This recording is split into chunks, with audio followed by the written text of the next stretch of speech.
Olá, estamos aqui diretamente do IT Fórum Trancoso 2026, trazer mais conteúdo para você sobre inovação, sobre esses 35 anos aí do IT Fórum também, que é algo que a gente está celebrando, né? Falando muito de ecossistema esse ano.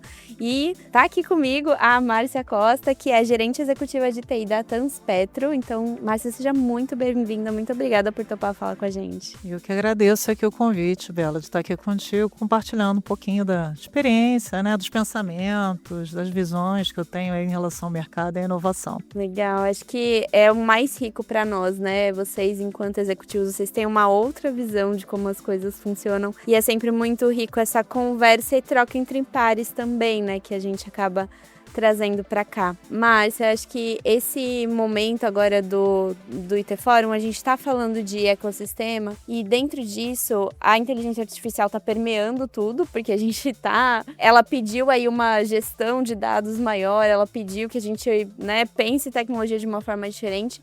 Mas não tem como falar de AI e também não falar um pouco de sustentabilidade, que muitas vezes ela acaba sendo vista como uma vilã, mas acho que também tem um lado de como ela pode ajudar as empresas, às vezes, a serem mais sustentáveis, né? Como é que você vê essa tecnologia e como é que você tem utilizado nesse sentido? Eu vejo a IA com potencial para ajudar em todos os pilares da sustentabilidade, né? Que a gente fala sustentabilidade, a gente pensa só no ambiental, mas a sustentabilidade da empresa passa também pela viabilidade econômica do negócio, né? Ela passa pela questão social, da responsabilidade, justiça social, né? Da diversidade. E eu vejo oportunidade e casos de uso, né, nesses vários pilares. Então, se a gente pegar a sustentabilidade, aí eu tenho que mencionar o caso que a gente trouxe até no Ser Mais Inovadoras, né, que foi um uso de IA, que a gente faz uma otimização do consumo de energia, né? Quando a gente trabalha todos os dados, que é muito volume de dados que a gente tem ao longo dos dutos, para a gente otimizar o conjunto motor-bomba. Então, você melhora a tua matriz energética, você reduz o consumo, né? É um dos exemplos. A gente tem um outro projeto em andamento com telemetria de navios, que é para você otimizar a rota e você também reduzir, aumentar a eficiência energética, né? Reduzir o consumo. Então, são exemplos práticos de como você trabalha em termos de sustentabilidade. Quando você vai para a viabilidade econômica dos negócios, né? Você passa por redução de custo, similar, né? Seja no caso da gestão de energia elétrica também era, né? Um dos maiores componentes de custo que a gente tinha é exatamente a energia, então a gente conseguiu reduzir por essa otimização, né? A gente tem a questão de manutenção preditiva, uso em otimização de estoque de almoxarifado, de peças, né? Que você tem que ter à disposição para ter uma manutenção, uma integridade de ativos, né? Então você otimiza o tempo que está parado através da IA, é um outro tipo de uso. E na parte da justiça social, eu tenho visto muitos exemplos aí acompanhando o mercado, entrevista. Por exemplo, a administração pública usando a IA para acompanhar o serviço de saúde, otimizações de fila. Eu já vi casos de soluções de IA, por exemplo, para poder fazer identificação do nível na escala do autismo, que é difícil. Hoje é caro você pagar, né, equipes especializadas para fazer isso. E foi um caso que eu vi, se não me engano, foi do Senac, que eles colocaram com startup, ela desenvolveu, baseado no conhecimento desses profissionais. E aí você oferta para várias famílias que não têm condição, elas fazerem uma pré-triagem, né, para saber o grau de autismo, de ajuda que precisa, né? Então tem um potencial aí muito grande, né? E tem coisas que são básicas e bobas, mas importantes, né? Quando a gente usa o IA generativo, por exemplo, para fazer tradução online dentro de uma reunião, que é inclusivo, né? Você coloca ali pessoas diferentes culturas, nacionalidades e línguas, elas se falam, né? E começam a trocar informações, né? Então, um exemplo simples. Aí, falando do que você falou da vilã, né? Que às vezes eu tirar o emprego, é um fato em alguns segmentos, embora está gerando outras profissões, mas eu tenho visto uma coisa bacana que eu não via com tanta força, é que quantas empresas e instituições de ensino estão disponibilizando cursos, treinamentos gratuitos, né, como a MIT, instituições aí renomadas, de forma gratuita para dar oportunidade a todo mundo buscar essas novas profissões que vão vir no futuro. A gente lá, como trabalho desse, a gente está vendo um projeto para implementar no segundo semestre, que é a gente levar o caminhão itinerante para dar alguns letramentos de IA em locais onde a gente tem terminal. Então, Sim, é legal. um lado desafiador, porque você tira alguns empregos, mas abre outros, e aí várias empresas estão entrando para ofertar essa oportunidade, né? Então, isso é bacana também. Temos que olhar o lado meio cheio do copo, né? Então, isso tem sido bem bacana, esse movimento. Nossa, você foi falando, eu sempre gosto de ouvir, assim, a resposta da pessoa até o final, mas me veio até aquele impulso de interromper várias vezes, porque ia me vindo tantos exemplos e tantas coisas bacanas com o que você estava me trazendo, assim. Acho que primeiro essa questão da energia, né, do poupar energia, que é algo que, em geral, a gente vê que a IA consome muita energia, mas ela também tem um potencial de ajudar a reduzir, né? Eu acho que esse é um ponto já muito interessante, sustentável, né? Que vocês conseguiram fazer ali na Transpetra. Exatamente. Tem muita oportunidade. E aí, assim, a gente também, aqui, essa questão de capacitação, a gente tem, né? No IT Fórum, a gente também tem o Eu Capacito, que é um programa que ajuda com diversos cursos gratuitos online, porque realmente é algo que eu também tenho visto muitas pessoas querendo aprender mais sobre. Então, acho que um caminhão itinerante parece algo muito, muito bacana, até para quem tem menos acesso, né? Isso, é que são locais mais remotos em geral, né? Onde estão os terminais, são locais mais remotos. E é para a comunidade no entorno, né? Sim. Então, é uma oportunidade de levar a educação para essa comunidade, né? E aí eu acho que tem uma questão, né, que é muito da indústria petroleira mesmo, que você falou, né, o ESG não é só o ambiental, né, que é essa parte social, porque a logística petroleira, ela tem muito a ver também com poupar vidas humanas. No fim das contas, você trazer uma tecnologia ali que faz com que aquela pessoa não tenha que ir tantas vezes, se colocar a campo, você acaba às vezes poupando muitos acidentes, etc, né? Nesse sentido, como é que vocês têm usado tecnologia para apoiar esse processo? Você pode compartilhar um pouquinho com a gente? Posso. Primeiro, deixa eu dar uma visão do negócio, né, da Transpetro. Então, é uma empresa que fornece soluções integradas de logística, né, para o transporte aí de combustíveis, de gás, né, biocombustível, petróleo e derivados. E é complexo isso, porque, pra você ter uma noção, nós temos cerca de 8.500 quilômetros de duto. Então, ela é multimodal, então um dos modais é o dutoviário, né, 8.500, que atendem 18 estados no Brasil para fazer a distribuição desses combustíveis. Ela opera terminais, né, são 46 terminais também espalhados. Ela opera o aquaviário, né, ela opera navios, né, outro modal também. Nós estamos entrando agora, expandindo para barcaças, que é para fazer mais a distribuição, são barcos pequenos, mais para o interior, né? E isso gera uma complexidade, você imagina, são combustíveis diferentes, são modais diferentes, né? São clientes diferentes, são muitos pedidos, então planejar, programar, operar e fazer a manutenção disso tudo é muito complexo. Então, mas a gente tem desde 2005 muitos sensores, bombas, controles espalhados para esses dutos. Esses dutos hoje eles são operados 100% remotos. Então, todas as válvulas, bombas, o que seja, elas são operadas no nosso Centro Nacional de Controle Logístico, que fica no Rio. Os terminais eles são parcialmente operados, parcialmente locais. E isso é o que você falou, né? O Evito, né? Até a pessoa indo a campo, né? Então, ele é feito remotamente.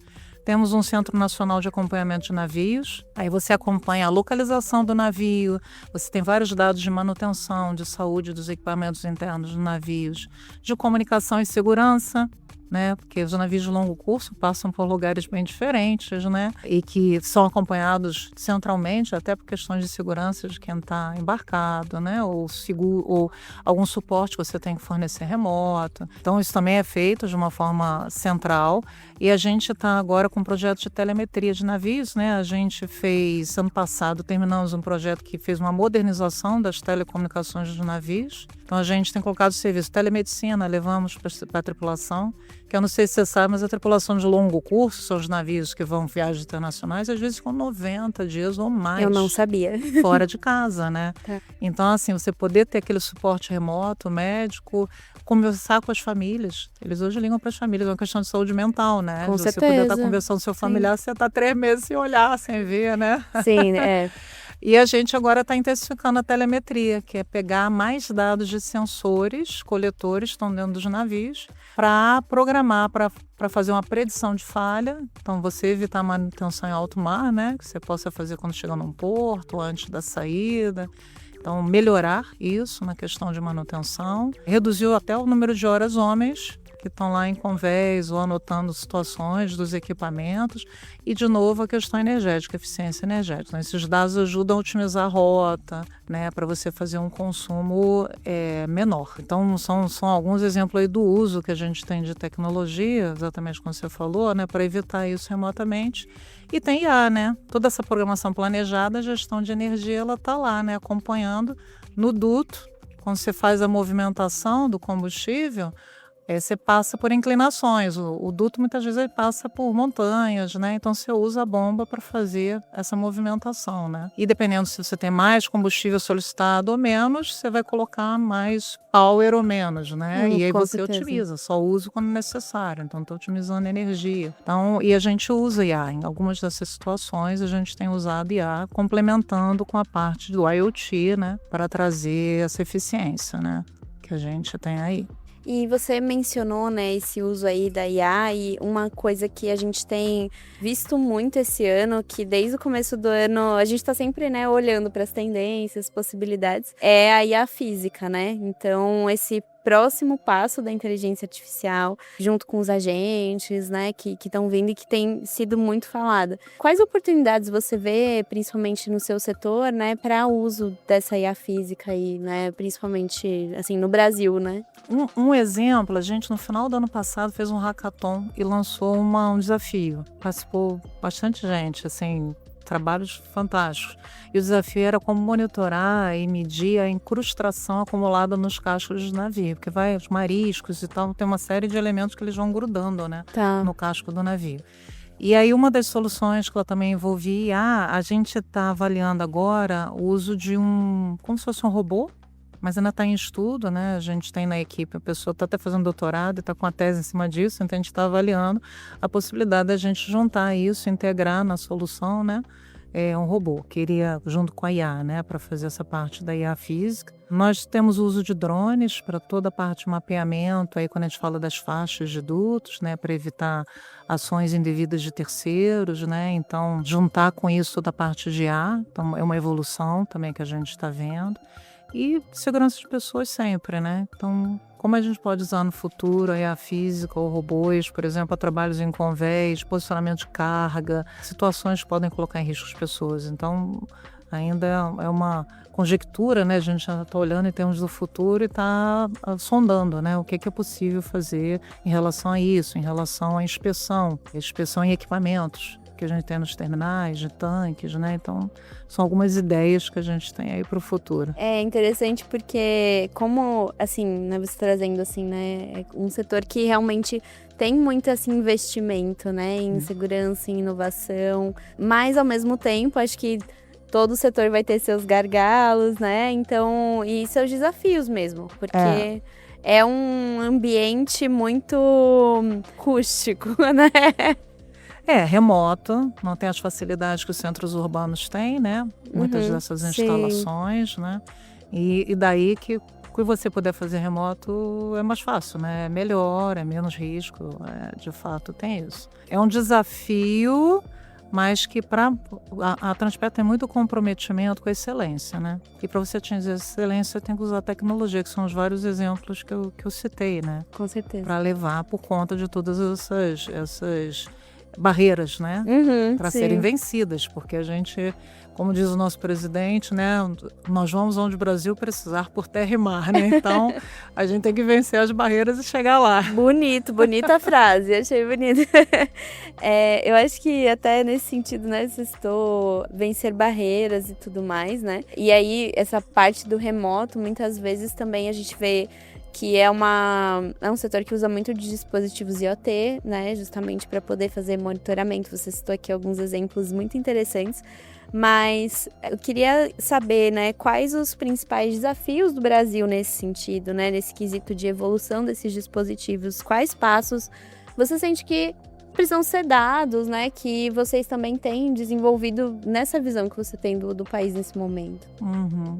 O uso do IoT, ele tem evoluído, eu te dei vários exemplos, né? Eu já vi um relatório, não tem muito tempo, que em 2024, acho que no Brasil a gente atingiu no todo, né? Eu estou falando de todo o Brasil, mais de 70 milhões de dispositivos IoT conectados, né? Que é realmente um movimento de busca de eficiência, né? A gente lá na parte de dutos que eu te falei, são mais de 140 mil coletores de dados que a gente tem, né? Sem contar a redundância, portanto são mais de 200 mil. A parte de telemetria a gente vai passar de 30 mil, então são vários dispositivos conectados que evoluíram muito. Lá atrás era uma coisa muito de posicionamento estático, né? E hoje são dados diversos, né? É vazão, é pressão, é umidade, é temperatura. Então, assim, você coleta uma série de informações que te permitem trabalhar de forma mais segura, mais assertiva, uma manutenção preditiva que é otimizada, né? Que traz tudo isso. A tecnologia evoluiu, né? Evoluiu no sentido muito do IoT agora ele trazer integrado com Edge Computing, com a parte da IA. Então você gera mais dados e pode consumir esses dados, pode trabalhar esses dados. E aí vem a questão do desafio do remoto, né? Qual é o grande desafio que a gente tem no remoto? Conectividade. Como é que você coleta essas informações todas e encaminha, né? Então, nos centros, nos grandes centros, é onde chega a primeira vez, né? No remoto, ele demora um pouco mais. Que eu tenho visto um avanço também positivo, né? Então, a gente teve as soluções de baixa órbita, né? Que avançou com a Starlink. Agora a Amazon está lançando a Amazon Leo, né? Então, começa a ter competitividade.